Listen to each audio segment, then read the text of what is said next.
Sir, আপনার এতদিনের অভিজ্ঞতা ইউরোলজি ডিপার্টমেন্টে, আপনি life time achievement award winner, আপনার অভিজ্ঞতা নিয়ে ছোট্ট করে যে দু চার কথা আমাদের একটু বলেন। সামারিটানের সঙ্গে আমার যাত্রাপথ প্রায় 3 দশকের। প্রথম ডক্টর উৎপল রায়ের হাত ধরে এখানে আসা, তারপরে আস্তে আস্তে অনেক এগিয়েছে সামারিটান। সৌনকের নেতৃত্বে টেকনোলজি এসছে, লেজার এসছে, এখন রোবট আসবে, আরও অনেক নতুন টেকনোলজি অ্যাডভান্সমেন্ট করেছে।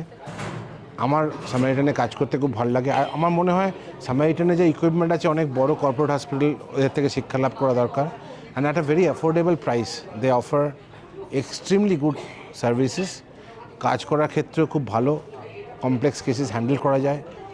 ওভারঅল আমি ওভার লাস্ট 30 ইয়ার্স আমি অনেক কমপ্লেক্স কেসেস করেছি খুব ভালোভাবে, এবং I wish Samaritan all the best.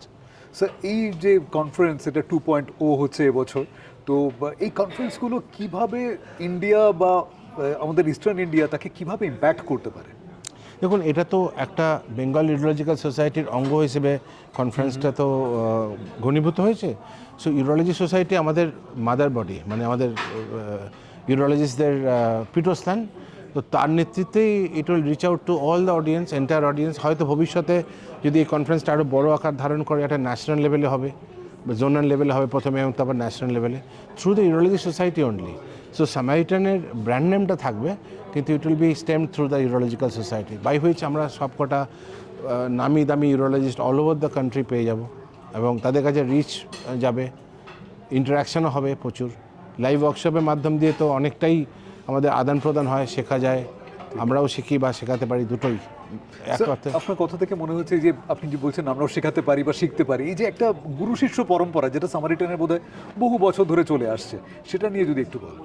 এটা তো বহু বছর ধরে আছে। আমরা যখন সামারিটানে এন্ট্রি নিয়েছি 30 বছর আগে, তখনকার যারা বিরাট কি বলবো পায়োনিয়ার ইউরোলজিস্ট যারা, তখন তো নতুন urology as a sub speciality শুরু হচ্ছে কলকাতা শহরে।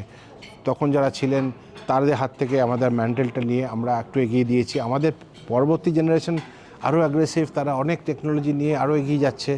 এই পরম্পরাটা তো বরাবরই চলে, এবং ইউরোলজির ক্ষেত্রে সামারিটানের অবদান তো অনেকটাই, কেন এটাই হচ্ছে প্রাইমারি সাবজেক্ট। এখন সামারিটান ডাইভার্সিফাই করে গেছে, অন্য সাবজেক্টে চলে গেছে, কিন্তু urology remains the mother subject, and it's a very good place for urological cases. Sir, যারা পার্টিসিপেট করছেন আমাদের এই কনফারেন্সে, তাদের যারা নতুন ডাক্তার হচ্ছেন, থার্ড ইয়ারের স্টুডেন্টরাও আসছেন, তো তাদের কি অ্যাডভাইস দেবেন যারা পার্টিসিপেট করছেন? Get inspired, do good work, discipline work. এত ভালো ভালো কাজ দেখে তারা একটা ইন্সপিরেশন পাচ্ছে, এই জায়গায় আমাকে পৌঁছতে হবে। এটাই তো একটা বড় জিনিস পাওয়ার মধ্যে। যদি তারা দেখে যে ইন্ডিয়ার some of the best surgeons operate করছে, কীভাবে করছে, হ্যান্ডেল করছে কেসগুলো, সেই শিক্ষা থেকেই তো তারা এগিয়ে যাবার একটা অনুপ্রেরণা পাবে। সেই সূত্রে সামারিটান অ্যান্ড বেঙ্গল ইউরোলজি যে কোলাবোরেশন করছে, আমার ধারণা ইন ইয়ার্স টু কাম এটা রিজিনাল লেভেলে যাবে, এবং ন্যাশনাল লেভেলে যেতে আর কতক্ষণ, বেশি সময় নেই। Thank you so much. Thank you, thanks.